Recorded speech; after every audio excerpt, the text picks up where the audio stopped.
القصور التاريخية في مصر مش مجرد أمكنة وجدران وشوارع، إنما هي تاريخ لا يزال حيا، سجل بيخلد أسماء وأشخاص وأحداث. حكايتنا النهاردة هتكون عن مكان تاريخي جواه تمت الفكرة الأولى وتمت النواة الأولى لتأسيس جامعة الدول العربية. وترى إيه حكاية المكان ده اللي هنعرفه في حلقتنا النهاردة.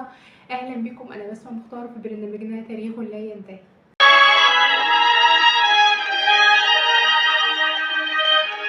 قصر أثري يعد تحفة معمارية بمنيل الروضة، ألا وهو قصر المنستيرلي. المنستيرلي باشا هو حسن فؤاد المنستيرلي، وكلمة منستيرلي نسبة إلى مانستر، ومانستر في مقدونيا إذن هو مقدوني. في عام 1851 يعني في القرن ال19 بنى القصر في هذا المكان على أنقاض قلعة الصالح نجم الدين أيوب. بنى القصر وكان بيشتغل ناظر للداخلية زي وزير للداخلية.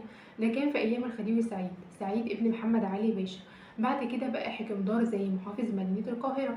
ما تبقى من القصر الجزء اللي على ايد الشمال وان داخل هنجد فيه جامع، الحق بالقصر جامع. الجزء ده كله كان مكان مخصص للخدم اللي بنقول عليه السلاملك الى حد ما. الجزء التاني بنقول عليه الحرملك، وده كان مخصص لمبيت حسن فؤاد المنسترلي.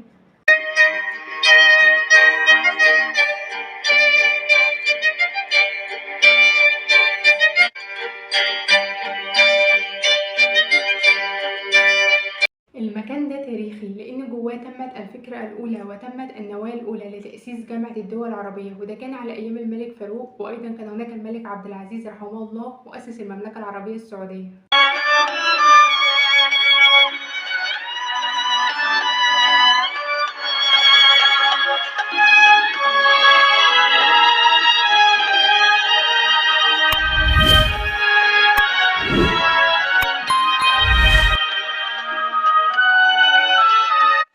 في عام 1945 ل 1947 كانت هنا النواة الأولى لتأسيس جامعة الدول العربية، وعقد أول اجتماع هنا، وكان رئيس الجامعة كان عبد الرحمن عزام باشا. عبد الرحمن عزام باشا كأول رئيس لجامعة الدول العربية، وصار رئيس لأول جامعة تعليمية في المملكة العربية السعودية، ألا وهي جامعة الرياض اللي أصبحت دلوقتي تسمى جامعة الملك سعود. كأول رئيس ومصري يرأس الجامعة كان عبد الرحمن عزام باشا.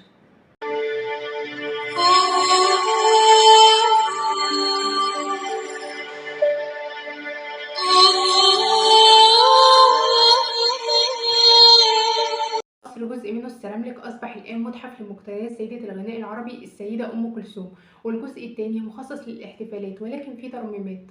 القصر هنجد فيه قاعات كتير، القاعات دي موجود فيها صور رؤساء وملوك وحكام، ولكن حاليا الصور دي مش موجودة. أهم منظر بيعجبنا كلنا هو كشك الشاي الجميل، المنظرة اللي بنقول عليها كشك الشاي الجميل، ودي الجلسة الرائعة بتاعة القصر هنا على ملتقى النيل. وبكده نكون وصلنا لنهاية حلقتنا النهاردة، ويا رب تكون المعلومة عجبتكم. ولكن ما ننساش ان لكل حكاية نهاية، وبعد كده بنبدأ حكاية تانية من اول وجديد. استنوني في حلقة جديدة ومعلومة جديدة. تاريخ لا ينتهي مع بسمة مختار.